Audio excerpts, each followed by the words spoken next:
we've seen oil show up near Galveston. Could be that is transported by a ship. We don't really know whether it's driven by the currents as yet, but one of the other things that is true about the currents of the Gulf is that anything in the Gulf pretty soon ends up hitting Padre Island National Seashore all the way to the southern end of Texas.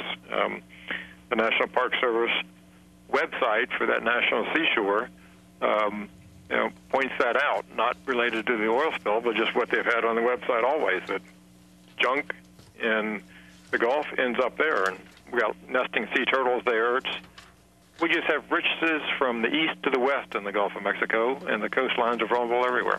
Okay, well, British Petroleum has said that they are going to pay all legitimate claims. I saw it written everywhere, claims you can prove.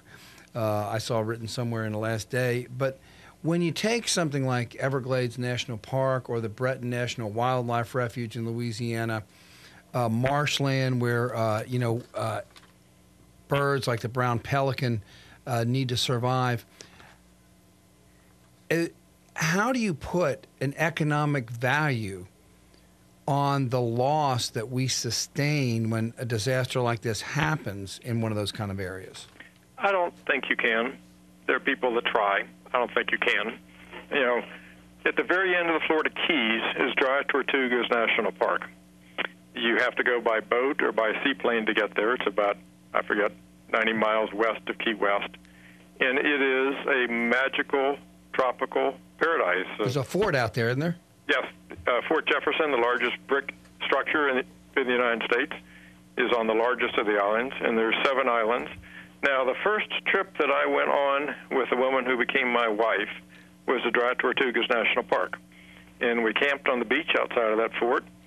We snorkeled right off that beach to a coral reef that was about 50 yards away from the beach and saw wildlife, underwater wildlife like I've never seen. We have a picture of us sitting at a picnic table on that beach that's been on our refrigerator ever since we came back, looking like the 2 happiest people you've ever seen. There's no price you can put on that. There's no price at all. Well, you mentioned that you're a lawyer, Stephen, so does that mean that BP gets off the hook if they destroy lots of our national parks with this disaster? No. The government has statutes and authorities, and we'll try and we'll go into court and we'll try and quantify the economic damage of the natural resources, of the visitor experience. But, the law is not perfect. Economics is not perfect. An experience of being there is about perfect. So you don't think they're going to be able to just walk away from... no, absolutely not. Absolutely not. They will not be able to. Now, there are actually limits in the federal statutes under what they are liable for. They've said they will not worry about claiming that limit, that they've, as you quote them, saying they will pay for everything. But we will see what ends up happening. But they should be liable for the economic damages, and that includes damages to natural resources. It's just hard to actually come up with a dollar amount for it. Yeah, what was wasn't the cap like $75 million? I think that is the right number, but I'm not positive. But, a paltry, embarrassingly low amount. Yeah, man, it's just amazing how, well, and hopefully, it's hard to, talk about pulling good out of such an incredible devastation, but some of the good may be that maybe people are opening up their eyes to reasonable regulation. Even industry may somewhat change its view about the importance of having appropriate oversight. Right. Well, what was the cap for the Valdez, spill? What did they pay out? I think it was like, $500 million? I mean, I could be wrong. Well, what I remember about that is that they had actual damages and punitive damages, and that case went to the U.S. Supreme Court, which knocked back the punitive damages awarded by a jury or a judge. I forget, knocked it way back, but I forget what the amounts ended up being. Yeah, and I think the saddest thing about that is the picture I saw in the paper the other day. If you take a shovel and you dig down in the sand in Alaska, it's going to come up oil. Right. After all the money and all the effort that's been spent over all the years there. And we as a society, and this is a matter of like education, We've got to get the word out. You know, we as a society do not need to unfetter, you know, big business from any reasonable oversight just because we trust them. Because some disasters are so big, you know, no amount of money can really turn back the hands of time once these kind of things have happened. Well, I was talking about being out at Pensacola Beach, and there are tar balls, and we hear more about the tar balls. You can take a picture of a tar ball, and there are people out there with rakes and shovels that are getting the tar balls as they can find them.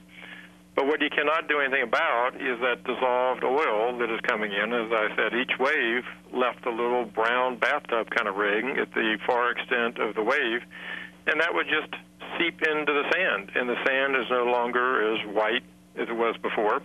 It's it's kind of turning beige now. I don't know how you put a dollar amount on that. I don't know how you get that out of that sand. Well, I'd like to spend just a few minutes, Stephen, talking about your organization. You're with the Natural Resources Defense Council and the Rocky Mountain Climate Organization. Can you tell us about that? Well, I'm actually with the Rocky Mountain Climate Organization. Okay. We did a report that you mentioned that we did in partnership with the Natural Resources Defense Council. Mm-hmm. And it's one of several instances where our two groups have worked together. My group, the Rocky Mountain Climate Organization, is based in Colorado and focuses mostly on the interior West. But what is happening in the Gulf, it's like when President Kennedy said we're all Berliners, at this point all Americans are Gulf people. And I am from this region, and we worked with NRDC to do a report on 15 special places from Texas around to Florida, all 5 coastal states that are vulnerable to the Gulf spill, just to highlight some of the spectacular, nationally significant resources that are at risk here. And, we're here at WBOK down by the fairgrounds in New Orleans. Most of our listeners are, people from the New Orleans area and Jefferson Parish. And, I mean, if you could tell those people if they wanted to do something to try to help or to try to move this forward, what can people do to try to make this better, just the average guy? Well, the your state government has a unified command center, and I believe that on their website they have something about volunteering. It's been a while since I've seen it there, but somebody can just do an internet search for the state's response on the oil spill and look for volunteer opportunities there. Some of the National Wildlife Refuges are accepting volunteers in some situations. People, to have a job cleaning it up need to be trained and need to be an employee of BP, is paying the bill for that.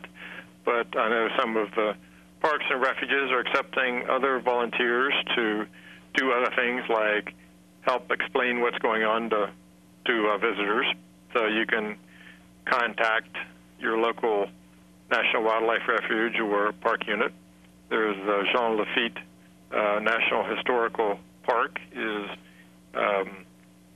has different units there. The Barataria Preserve is the one that is potentially threatened by the oil, and I do not know whether they have volunteer possibilities there, but that's something people could check into.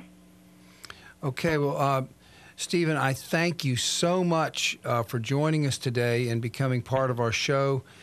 We really appreciate you and all of your Rocky Mountain friends adopting this, a problem and bringing focus on what type of damages and stuff we're sustaining. And well, once again, keep up the good effort, and thank you so much for being a guest here with us on WBOK. Well, thank you. I was happy to be a part of this conversation.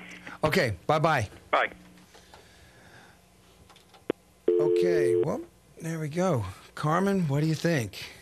Well, if you go to the website, the Rocky Mountain Climate Organization, they have a full report on the animals and the land that are going to, primarily, or most importantly, I mean, I don't want to say most importantly, but that are being affected, and it's really, it goes into detail, about how and what and just how devastating that it's going to be to the ecosystem, all around. So it's an interesting website.